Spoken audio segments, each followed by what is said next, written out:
आज की video lecture में हम न्यूक्लिक एसिड्स के बारे में पढ़ेंगे। न्यूक्लिक एसिड वे मॉलिक्यूल हैं जो हेरिडेटरी इंफॉर्मेशन को एक पीढ़ी से दूसरी पीढ़ी तक ले जाते हैं। ये एक्चुअली बायोपॉलिमर्स हैं और हमेशा प्रोटीन्स के साथ में जुड़े होते हैं, इसलिए इनको अपन न्यूक्लियोप्रोटीन्स भी कहते हैं। यदि न्यूक्लियो प्रोटीन्स को आप बहुत ही केयरफुली हाइड्रोलाइज करें तो ये न्यूक्लिक एसिड और प्रोटीन में हाइड्रोलाइज हो जाते हैं।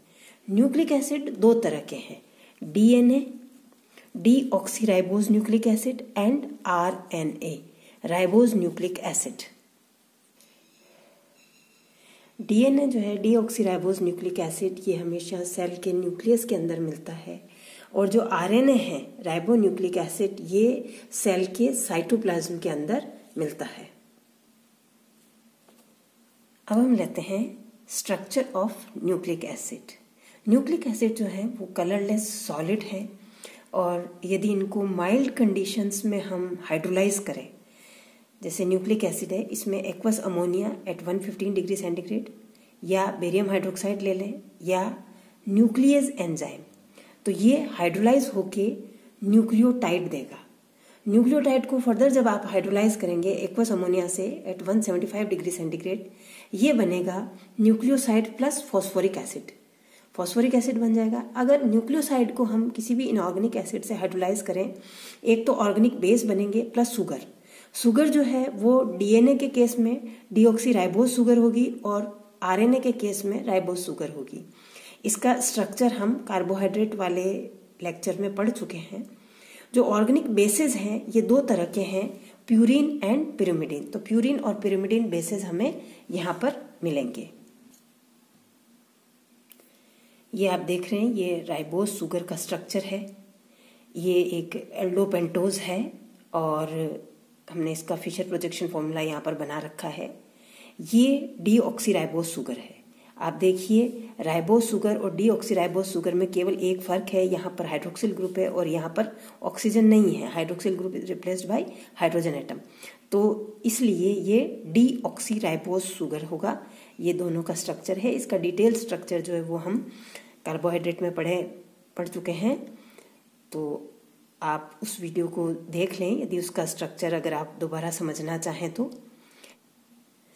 नेक्स्ट लेते हैं हम प्यूरिन बेसिस। प्यूरिन बेसिस दो हैं, एडेनिन एंड गुआनिन।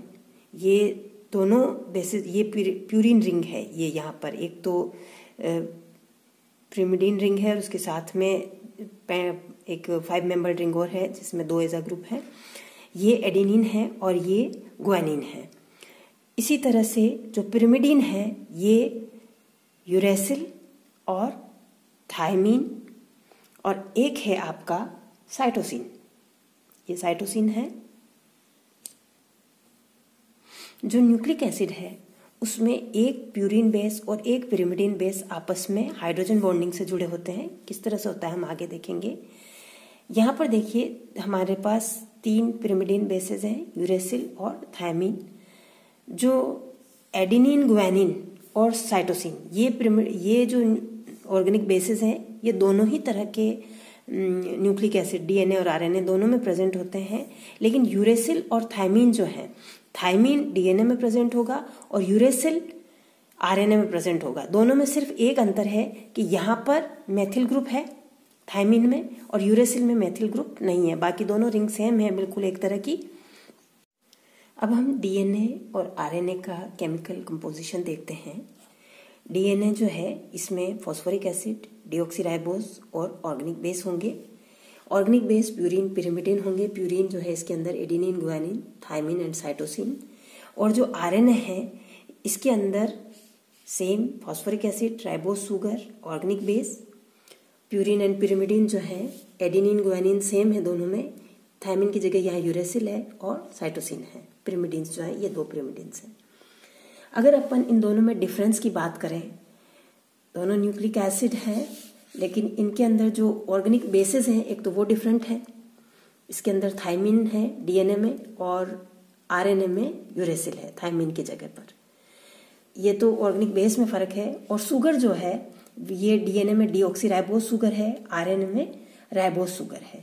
इसके अलावा अगर आप अंतर देखें, डीएनए जो होता है वो सेल के न्यूक्लियस में प्रेजेंट होता है, जबकि आरएनए सेल के साइटोप्लाज्म में प्रेजेंट होता है।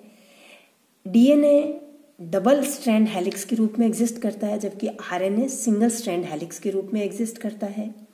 अगर इनकी फंक्शनिंग की बात करते हैं अपन डीएनए की, तो डीएनए इम्पोर्टेंट रोल प्ले करता है हेरिडिटरी कैरेक्टर्स को ट्रांसमिट करने में, जबकि आरएनए प्रोटीन सिंथेसिस में हेल्प करता है।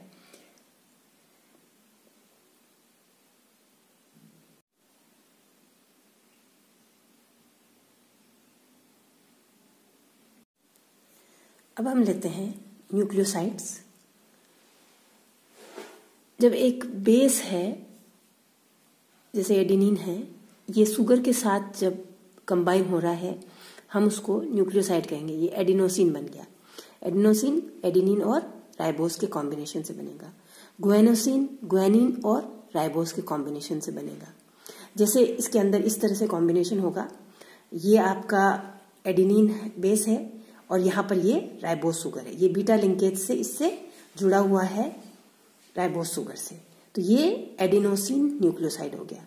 ठीक इसी तरह से यहाँ देखिए आप, ये गुएनिन है। गुएनिन ये राइबोस शुगर है, इसके वही बीटा लिंकेज है यहाँ पर, और इसके साथ जुड़ा हुआ ये गुएनोसिन न्यूक्लियोसाइड हो गया। नेक्स्ट लेते हैं हम न्यूक्लियोटाइड्स। जब न्यूक्लियोसाइड, अभी अपन ने इसका स्ट्रक्चर पढ़ा था एडिनोसिन का, जिसमें एडेनिन बेस राइबोस शुगर के साथ में बीटा लिंकेज के थ्रू जुड़ा हुआ है। यहाँ पर जो CH2OH था, ये H अगर फॉस्फोरिक एसिड से रिप्लेस हो जाता है, फॉस्फोरिक एसिड इसके साथ जुड़ जाता है, तो ये न्यूक्लियोटाइड बन गया आपका। तो आप कह सकते हैं न्यूक्लियोटाइड इज न्यूक्लियोसाइड फॉस्फेट्स।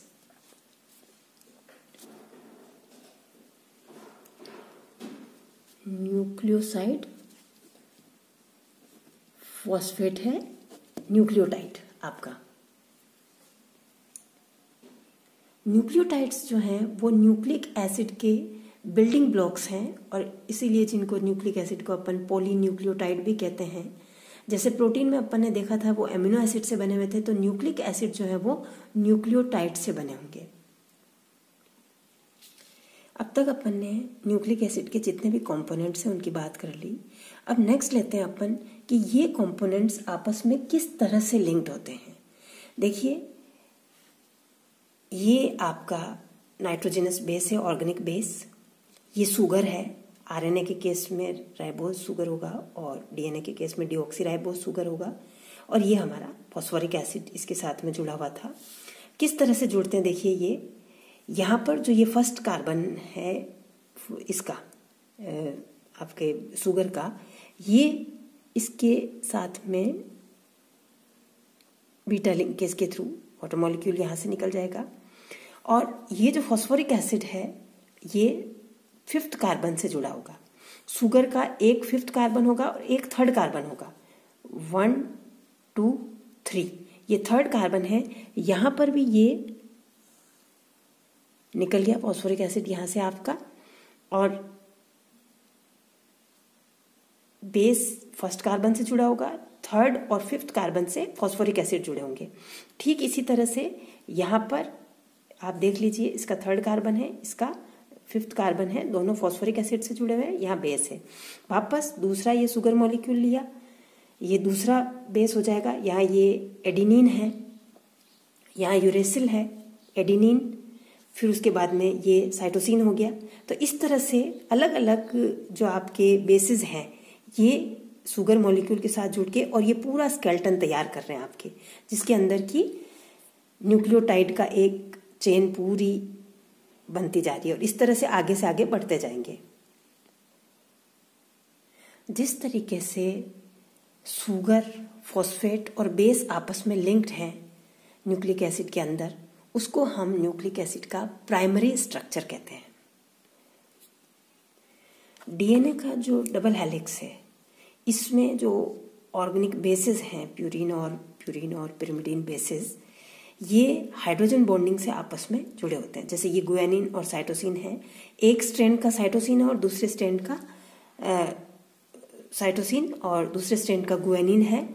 यहाँ पर आप देख रहे हैं कि गुएनिन और साइटोसिन के बीच में 3 हाइड्रोजन बॉन्डिंग्स हैं, 3 हाइड्रोजन बॉन्ड हैं। और जबकि जो एडेनिन और थाइमिन है उनके बीच में 2 हाइड्रोजन बॉन्ड्स हैं। तो इस तरह से एक स्ट्रैंड पे तो ये बेस है, दूसरे स्ट्रैंड पर ये बेस है। यहाँ पर जो ये H है ये शुगर से बॉन्डेड हो जाएगा और इधर की तरफ ये H शुगर से बॉन्डेड है और शुगर इन टर्न आपके फॉस्फोरिक एसिड से बॉन्डेड है और फॉस्फोरिक एसिड दूसरे शुगर मॉलिक्यूल से बॉन्डेड है। इस तरह से आप देख रहे हैं दोनों स्ट्रैंड जो है नाइट्रोजनस बेसिस एक दूसरे से हाइड्रोजन बॉन्डिंग के थ्रू जुड़े होंगे। ये डीएनए का डबल स्ट्रैंड जो हेलिक्स स्ट्रक्चर है ये है। जो डायमीटर है इसका 20 एंगस्ट्रम है और जो 2 बेसेस हैं उनके बीच में स्पेसिंग है इट इज 3.4 एंगस्ट्रम। तो इस तरह से डबल स्ट्रैंड है डीएनए। जो आरएनए होगा वो सिंगल स्ट्रैंड होगा और उसके अंदर राइबोस शुगर और यूरेसिल बेस होगा। यहाँ पर जो बेसिस की सीक्वेंस है डीएनए मॉलिक्यूल में वही वास्तव में किसी भी एनिमल के अंदर स्पेसिफिक कैरेक्टर्स के लिए रिस्पॉन्सिबल होती है और इसे ही हम जेनेटिक कोड कहते हैं।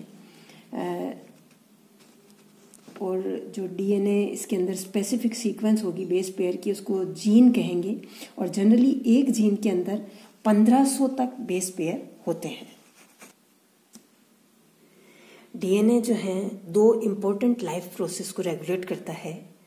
पहला है ये प्लांट्स और एनिमल्स के रेप्लिकेशन को कंट्रोल करता है और दूसरा आरएनए जो कि प्रोटीन सिंथेसिस में काम में आता है उसके लिए एक टेम्पलेट के रूप में एक्ट करता है। Thank you.